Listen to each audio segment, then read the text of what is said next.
రాష్ట్ర ముఖ్యమంత్రి నారా చంద్రబాబు నాయుడు అమరావతి నుంచి తూర్పుగోదావరి, శ్రీకాకుళం జిల్లాల కలెక్టర్లు, ఎస్పీలు, ప్రజాప్రతినిధులతో కల్తీపాలు, కలుషిత జలాలపై వీడియో కాన్ఫరెన్స్ నిర్వహించారు. ఆయా జిల్లాల అధికారులకు స్పష్టమైన దిశానిర్దేశం చేశారు. జిల్లా కలెక్టరేట్ నుంచి collector Keerthi Chekuri, city MLA Adireddy Srinivas, RUDA chairman Boddu Venkataramana Chowdary, commissioner Rahul Meena, SP D Narasimhakishore, వైద్యారోగ్య శాఖ, ఆర్ఎంసీ, పశుసంవర్ధక శాఖల అధికారులు హాజరయ్యారు.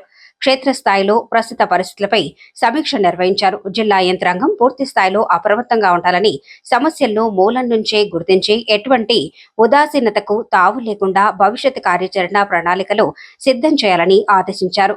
స్టాండర్డ్ ఆపరేషన్ ప్రొసీజర్ ప్రకారం క్షేత్రస్థాయిలో చర్యలు తీసుకోవాలని, ఆడిట్ ఫలితాలు, ల్యాబ్ రిపోర్టులు క్షేత్రస్థాయి పరిశీలనతో సమ్మిళితం కలిగి ఉండాలని పేర్కొన్నారు. ప్రజల ప్రాణాలను కాపాడే విధంగా అత్యుత్తమ వైద్య సేవలు అందించాలని, ఆ మేరకు స్పెషలిస్ట్ డాక్టర్లు అందుబాటులో ఉండేలా నిరంతరం పర్యవేక్షణ చేయాలని సూచించారు.